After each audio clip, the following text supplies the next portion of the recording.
political campaign here in the United States where FGM actually emerged as part of a sort of continuum of criticism, or what you might find as Islamophobia.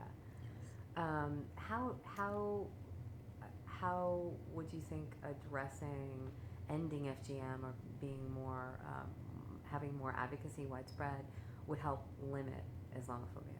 Oh, absolutely. That's why, we've been doing this counter narrative to extremism and radical Islam for 10 years. And we've been doing this prevention and countering violent extremism before it was the acronym, in this policy world. And we've always found that when we are countering the radical and extremist narrative of the Muslim world, we are also debunking a lot of the Islamophobic justification for their prejudices against Islam and Muslims. And it cuts both ways. And because the Islamophobes, the anti-Islam camp, actually borrows a lot of their language from the theology of the radical Muslims.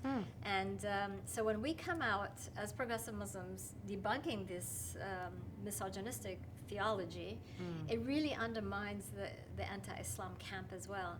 And they actually get really, really mad about it because we undermine the basis for their prejudice. And as a result, we get a lot of threats as well. Oh, sorry. Too into it. And tell me,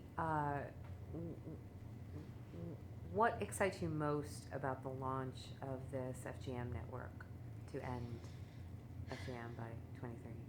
Well, it's really exciting, of course, to be around other like-minded people, activists, and also victims, and to hear their stories. But I'm really heartened by the fact that there is such a momentum by those outside the Muslim community or outside the FGM community that is really supporting the work. I mean, for us, as activists, funding for these kind of things are very challenging. But I'm seeing that there's more and more funders and participants, people who are willing to lend their ear and also to work on policies.